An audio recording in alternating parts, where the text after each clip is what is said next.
500 साल पहले इटली के एक जीनियस लियोनार्डो द विंची ने एक ऐसी पेंटिंग बनाई थी जो आज भी एक मिस्ट्री बनी हुई है, मोनालिसा। आखिर ऐसे क्या राज छिपे हैं इस पेंटिंग में जो इसे दुनिया के सबसे रहस्यमयी और सबसे फेमस पेंटिंग बनाते हैं? इस वीडियो को आखिर तक जरूर देखना। आप मोनालिसा के बारे में 23 ऐसी बातें जानोगे जो वाकई आपको हैरानी में डाल देंगी। नंबर 23, 23 जून 1852 को ल्यूक मास्पेरो नाम के एक यंग फ्रेंच आर्टिस्ट ने पेरिस के एक होटल की चौथी मंजिल से कूदकर अपनी जान दे दी। वो मोनालिसा की रहस्यमय मुस्कान के लिए पागल था, उसकी सुंदरता पर मोहित था। उसने एक सुसाइड नोट भी छोड़ा जिसमें उसने मोनालिसा के लिए अपने प्यार और सालों के इंतजार की बात की थी। नंबर 22, मोनालिसा के बारे में जो सबसे रहस्यमयी बात है और जो बात आर्टिस्ट और हिस्टोरियंस को सबसे ज्यादा सोचने पर मजबूर करती है, वो है मोनालिसा की रहस्यमयी मुस्कान, जो अलग अलग अगल से देखने पर अलग अलग दिखती है, मतलब बदलती रहती है। पहले ये तस्वीर मुस्कुराती हुई दिखाई देती है, फिर ये मुस्कान फीकी पड़ जाती है और फिर गायब हो जाती है। एक रिसर्च से ये पता चला है कि जिस औरत को उन्हें इस पेंटिंग में बनाया है वो अपने अंदर कुछ राज छिपाए हुए है, इसलिए मोनालिसा की मुस्कान इतनी रहस्यमयी है।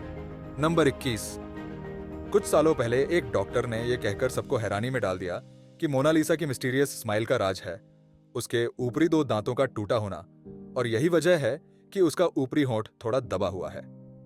सन 2000 में हार्वर्ड के एक न्यूरोसाइटी डॉक्टर मार्गरेट ने बताया, मोनालिसा की मुस्कान नहीं बदलती बल्कि इंसान का माइंडसेट बदलता है। मतलब यह आपके दिमाग का खेल है। जैसा आप मोनालिसा के चेहरे को देखना चाहते हो वैसा ही आपको वो दिखेगा। यह इस चीज पर डिपेंड करता है कि आप किस चीज पर फोकस कर रहे हो। नंबर 20, लियोनार्डो द विंची ने मोनालिसा को 1503 में बनाना शुरू किया था और वो 1517 तक इस पे काम करते रहे। उनको सबसे ज्यादा समय मोनालिसा के होंठ बनाने में लगा था। मोनालिसा के होंठ बनाने में 12 साल लगा दिए थे। नंबर 19, ये बात तो सच है कि मोनालिसा एक बेहद खूबसूरत पेंटिंग है और शुरू से ही ये काफी मशहूर है, लेकिन इतनी मशहूर ये कभी नहीं थी जब इसे पेरिस के लू म्यूजियम से चुरा लिया गया।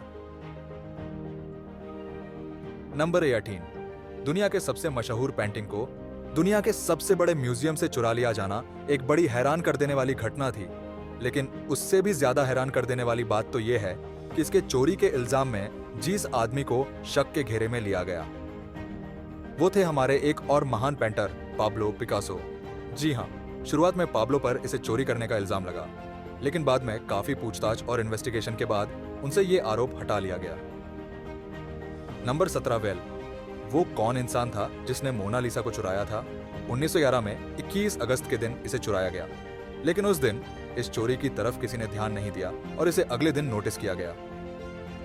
लू म्यूजियम को इन्वेस्टिगेशन के लिए एक हफ्ते के लिए बंद कर दिया गया, इस केनन फ्यूजन की वजह से कि शायद पेंटिंग को म्यूजियम में ही कहीं और रख दिया गया होगा। बाद में पता चला लिसा को लू म्यूजियम के ही एक वर्कर विंसेंट पुरुगिया ने चुराया था। वो म्यूजियम के एक छोटे से कमरे में छिप गया। म्यूजियम के बंद होने के बाद वो पेंटिंग को कोट में छिपाकर फरार हो गया। नंबर 16, विंसेंजो इटली का एक देशभक्त नागरिक था। उसका यह विश्वास था कि लियोनार्डो की यह पेंटिंग उनके देश में वापस आनी चाहिए और इसे इटली के म्यूजियम में दिखाया जाना चाहिए। 2 साल बाद विंसेंजो को तब पकड़ लिया गया जब वो मोनालिसा को लेकर इटली के फ्लोरेंस शहर के आर्ट म्यूजियम के डायरेक्टर को इसे बेचने जा रहा था। 2 हफ्तों तक मोनालिसा को इटली के उसी म्यूजियम में रखने के बाद 4 जनवरी 1914 को वापस से पेरिस के म्यूजियम में लाया गया। विंसेंजो को उसके क्राइम के लिए 6 महीने की जेल हुई, लेकिन इटली ने उसकी देशभक्ति के लिए उसका स्वागत किया। नंबर 15, मोनालिसा की एक जुड़वा पेंटिंग भी मौजूद है जो बिल्कुल की मोनालिसा जैसी ही दिखती है। कहा जाता है कि दूसरी पेंटिंग को द विंची के टाइम में ही उनके एक स्टूडेंट फ्रांसिस्को मेलजी ने बनाया था। ये दूसरी पेंटिंग स्पेन की राजधानी मैड्रिड के परादो म्यूजियम में रखी है। नंबर 14, आज तक ये बात रहस्य है कि मोनालिसा कौन थी। मतलब दी विंची ने ये किसकी तस्वीर बनाई थी, ये कौन औरत थी? ज्यादातर स्कॉलर का यह मानना है कि इस पेंटिंग में जो तस्वीर है वो लीसा गिरार्दिनी की है, जो कि फ्लोरेंस की एक इटालियन औरत थी।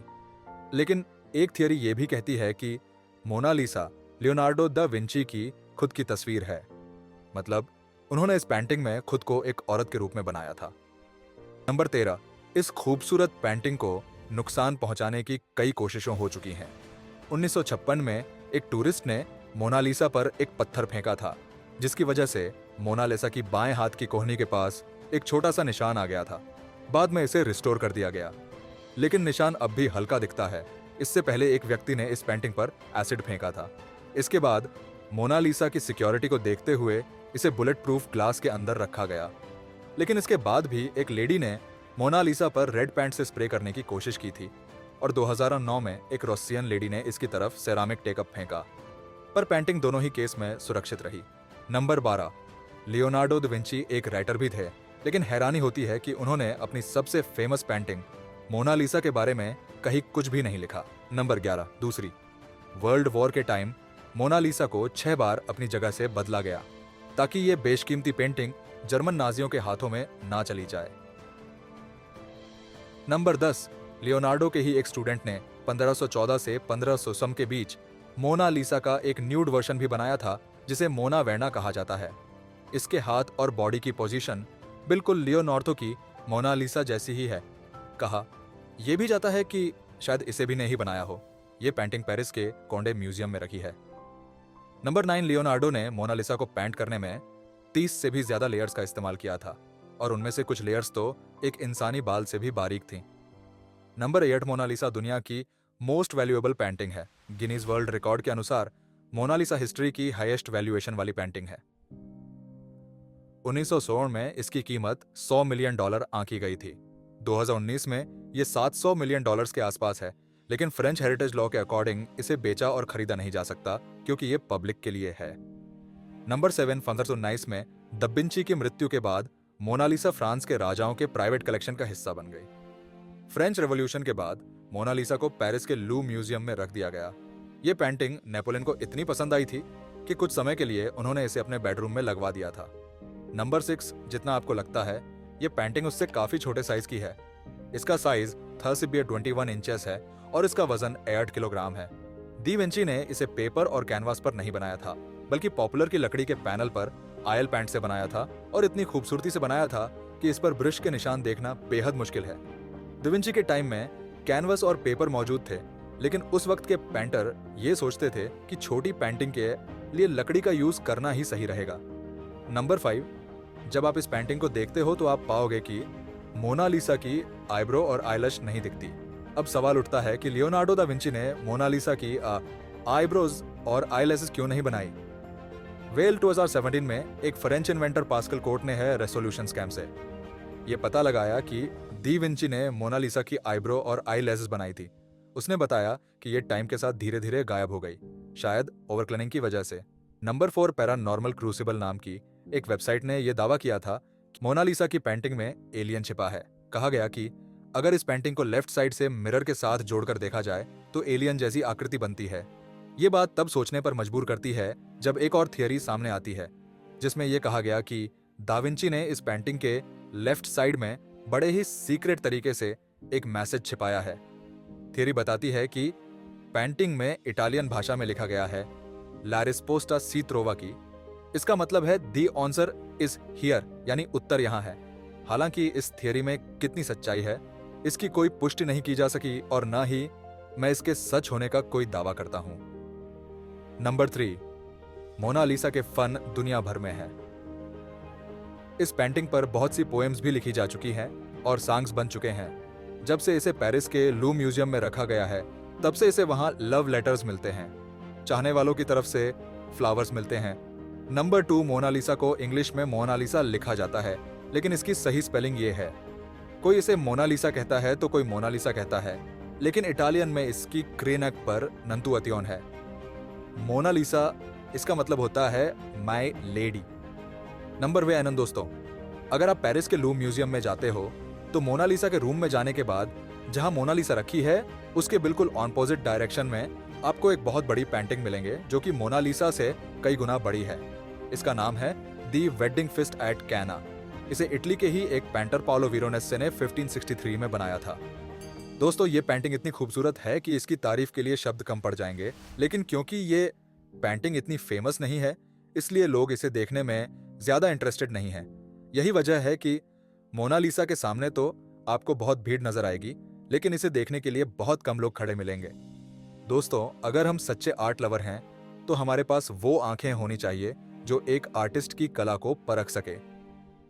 जस्ट किसी एक ही चीज को सिर्फ इसलिए वैल्यू देना कि वो बहुत फेमस है या उसको बनाने वाला कोई बड़ा इंसान था, और दूसरे के काम को सिर्फ इसलिए भूल जाना क्योंकि ज्यादा फेमस नहीं है या उसे बनाने वाला कोई महान इंसान नहीं था, ये तो सही नहीं है ना। और देखो, मैं ये नहीं कह रहा कि मोनालिसा बहुत अच्छी पेंटिंग नहीं है और उससे भी अच्छी अच्छी पेंटिंग्स मौजूद है। नहीं, बेशक मोनालिसा दुनिया की सबसे खूबसूरत आर्ट वर्क में से एक है, लेकिन साथ साथ हमें दूसरे के काम को भी तो सराहना चाहिए ना। हो सकता है कि उसकी बनाई गई चीज भी उतनी ही अच्छी हो सकता है उस आर्टिस्ट ने भी बहुत मेहनत की हो और हम उसकी तरफ बिल्कुल ध्यान नहीं दे रहे। मैं आखिर में एक और बात बताना चाहता हूँ जिससे मुझे उम्मीद है कि आप मेरी बात को पकड़ पाएंगे। पेरिस का ये लू म्यूजियम दुनिया का सबसे बड़ा आर्ट म्यूजियम है। इसमें 35,000 हिस्टोरिक ऑब्जेक्ट्स रखे हैं, लेकिन ज्यादातर लोग सिर्फ मोनालिसा को देखने आते हैं और उसके सामने सेल्फी लेकर चले जाते हैं। सो इस वीडियो के लिए इतना ही। अगर आपको ये वीडियो पसंद आई हो तो लाइक और शेयर जरूर करना, कमेंट करके इस वीडियो के बारे में अपनी राय देना। और अगर आप हिस्ट्री और फिलॉसफी से जुड़ी ऐसी ही अमेजिंग वीडियो देखना चाहते हैं तो चैनल को सब्सक्राइब करके घंटी को दबा देना। सो मिलते हैं अगली वीडियो में।